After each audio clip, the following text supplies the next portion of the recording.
Good morning, students. So till 6 we have done yesterday only. So from 7 we will start today. Question number 7. State any 3 factors that income that are important in life. So income के अलावा और कौन सी चीज़ें हैं जो important हैं. बहुत बार same questions repeat हो रहे हैं. अच्छी चीज़ है, आपको लर्न हो जाएंगे. फर्स्ट है इन्फेंट मोर्टेलिटी रेट, मतलब वही कि पर 1000 बच्चे जो जन्म लेते हैं उसमें से और 1 साल से कम कितने बच्चे मर जाते हैं. तो पहला इन्फेंट मोर्टेलिटी रेट. दूसरा लिटरेसी रेट, कितने लोग पढ़े लिखे हैं. 7 साल से ऊपर का काउंट करते थे. 7 साल से ऊपर के कितने पढ़े लिखे लोग हैं वो लिटरेसी रेट में काउंट होता है. और लाइफ एक्सपेक्टेंसी, कि उनको कितने साल तक जो लोग हैं वो एवरेज लोग ज़िंदा रह पाते हैं. तो अच्छी हेल्थ फैसिलिटीज़ वगैरह होंगी तो लाइफ एक्सपेक्टेंसी ज़्यादा होगी.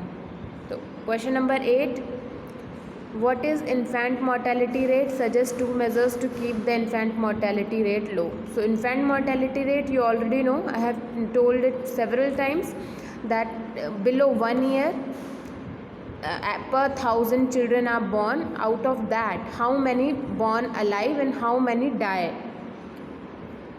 So that is infant mortality rate, मतलब 1000 बच्चों पर 1 साल से नीचे कितने बच्चे ज़िंदा रहते हैं जन्म लेते समय या 1 साल के होने तक. अगर मर जाते हैं तो उनको मोर्टेलिटी का मरने से संबंध है.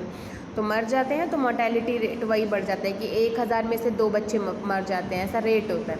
कैसे हो सकता है? अच्छी हेल्थ, मदर को अच्छी हेल्थ मिले, अच्छी एजुकेशन मिले तो उससे वो लोग अपने लिए अच्छी हेल्थ फैसिलिटी कर पाएंगे, क्या सही है क्या गलत है डिसीज़न ले पाएंगे पेरेंट्स.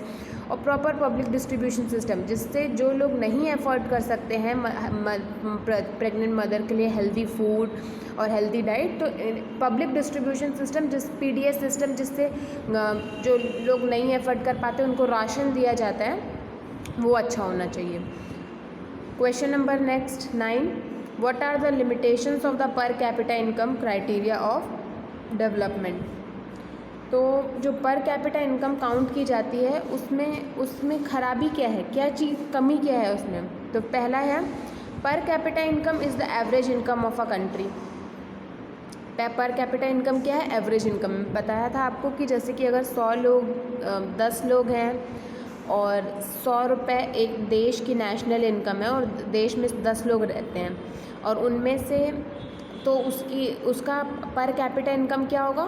100 को डिवाइड कर देंगे, जितनी इनकम है नेशनल इनकम उसको डिवाइड कर देंगे कितने लोग रहते हैं, उस पॉपुलेशन क्या है. तो पर कैपिटा इनकम आ गई 10 रुपये. अब भले ही चाहे वो 100 रुपये 3 लोग कमा रहे हो या अकेला एक बंदा कमा रहा हो या 10 के 10 कमा रहे हो, लेकिन पर कैपिटा इनकम 100 आएगी. तो इसमें गड़बड़ क्या है? Per capita income criteria takes into account only the economic aspect of life and ignores the social aspect of life.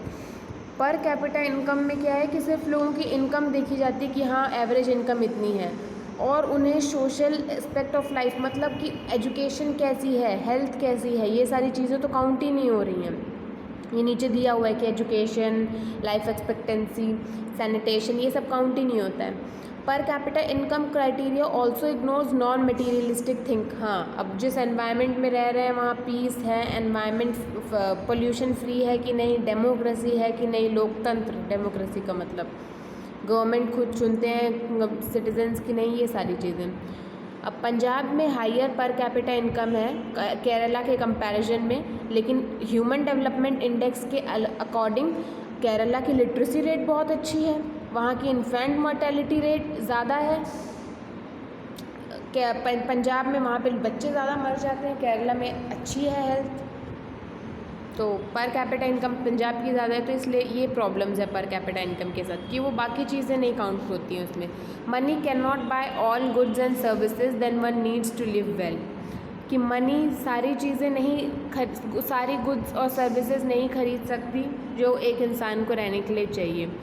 तो मनी जो है उससे हम सब चीज़ें खरीद सकते हैं, क्वालिटी वगैरह, लेकिन जो नॉन मटीरियलिस्टिक थिंग है कि हमें इक्वल ट्रीटमेंट मिले, हमें फ्रीडम मिले, हमें सिक्योरिटी मिले, इज़्ज़त मिले, हम अच्छे एनवायरनमेंट में रहें। इससे इसका मनी नहीं खरीद सकता है।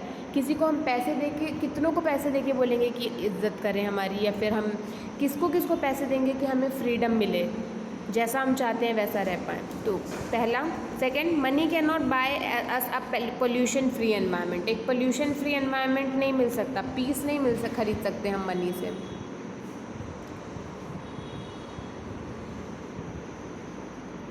Next, third point, there are many facilities like schools, colleges, parks, hospitals which an individual can not afford.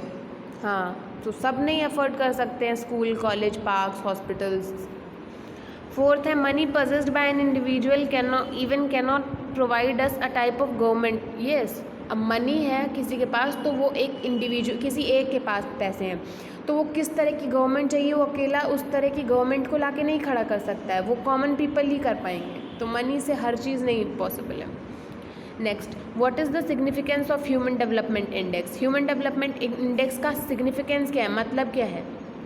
तो क्या यूज़ है? पहला तो यूज़ है कि डेवलपमेंट कितना है कंट्री का, ह्यूमन डेवलपमेंट इंडेक्स ये बताता है। एक क्वेश्चन है आप लोगों के लिए, ह्यूमन डेवलपमेंट इंडेक्स कौन निकालता है? ये आप लोग मुझे ऑडियो या वॉइस मैसेज भेज के बताइए आज कि ह्यूमन डेवलपमेंट इंडेक्स कौन बताता है। दो चीज़ें हैं, एक ह्यूमन डेवलपमेंट रिपोर्ट है और एक ह्यूमन डेवलपमेंट इंडेक्स है, दोनों बताइए। Next, it has been published by UNDP and according to it, countries had been ranked. It is comprehensive approach which cover all the major aspects of life. एक comprehensive approach है जिससे major aspects of life, सारी चीज़ें जो ज़रूरी हैं उनकी country में क्या कंडीशन है, एजुकेशन का क्या हाल है, इन्फेंट मोर्टेलिटी रेट का क्या हाल है, ये सारी देख के ही पूरा प्रॉपर बनाया जाता है। इकोनॉमिक लाइफ कैसी है लोगों की, apart from income, education, health status, life expectancy, all things are considered, सब चीज़ें देख के बताया जाता है। Question number 12, describe any 3 features of a developed country. Developed country के 3 फीचर्स बताने, 3 चीज़ें डेवलप्ड कंट्री में क्या होती हैं। वर्ल्ड बैंक के अकॉर्डिंग ये आपको कल समझाया गया है कि इतनी पर एनम क्या, इतने $12,276 एक साल में इतनी इनकम होनी चाहिए। आप ये इंडियन रुपीज़ में कैलकुलेट कर सकते हैं। US डॉलर का देखिए कि एक US डॉलर का कितने रुपए है, एक US डॉलर का शायद 70-80 रुपये होगा। तो आप ये 12,276 को US डॉलर जो है, इनको जितना एक डॉलर का है 70 रुपये है या 80 रुपये है, इसको मल्टीप्लाई कर दीजिए इससे, तो पता चल जाएगा आपको। अच्छी लिटरेसी रेट होती है डेवलप्ड कंट्री में, और जो पीपल हैं उस कंट्री के, वो सबसे ज़्यादा सर्विस सेक्टर में एंगेज्ड होते हैं। Question number 13, which 3 efforts should be made by any country to improve its HDI।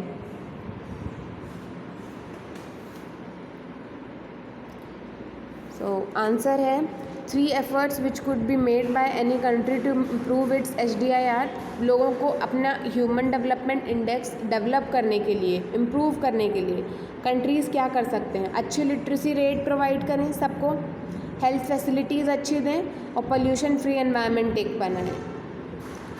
Y is literacy essential for the economic development, explain. Literacy is essential for the economic development क्योंकि जो illiterate लोग हैं उनको आसानी से लोग बेवकूफ़ बना देते हैं। बड़े बड़े जो ट्रेडर्स हैं, शॉपकीपर्स हैं, एम्प्लॉयर्स हैं, वो लोग इनको आसानी से बेवकूफ़ बना देते हैं। और इंडिया में शॉर्टेज है स्किल्ड लेबर्स की, जो पढ़े लिखे लोग हैं, स्किल लर्नड लोग हैं, उनकी शॉर्टेज है, तो ये लिटरेसी से रिड्यूस करा जा सकता है।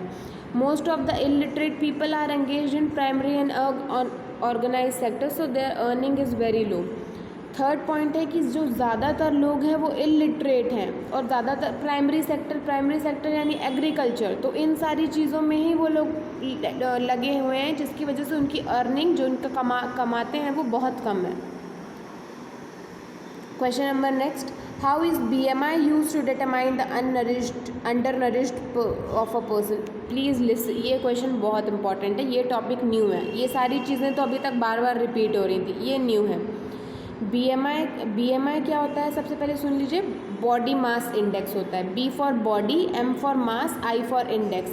तो बॉडी मास इंडेक्स क्यों यूज़ किया जाता है, पता करने के लिए कि पर्सन जो है वो अंडर नरिश्ड है। अंडर नरिश्ड मतलब कि कुपोषित, जिसे सही न्यूट्रिशन, सही न्यूट्रिएंट, सही पौष्टिक आहार, ये सारी चीज़ें नहीं मिली है, उसकी देखभाल सही से नहीं हुई है। पहला है, one way to find if adults are undernourished is to calculate what nutrition scientist call body mass index. उनका बॉडी मास इंडेक्स पता करके पता चल जाएगा कि अंडर नरिश्ड है या नहीं। बॉडी मास जो काउंट करा जाता है वो होता है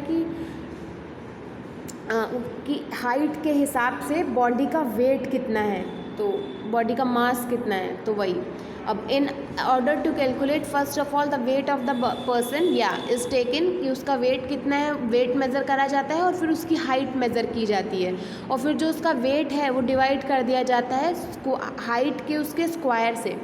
जैसे कि मान लीजिए किसी पर्सन का वेट जो है वो है 40 kg, और जो उसकी हाइट है, हाइट मीटर में ली जाएगी, उसका वेट है 40 kg और उसकी हाइट है मान लीजिए 4 मीटर। तो 4 का स्क्वायर करेंगे, 4 4 ज़ार 16, तो अब 40 को 16 से डिवाइड कर देंगे। तो 40 को 16 से डिवाइड करने पर क्या आएगा,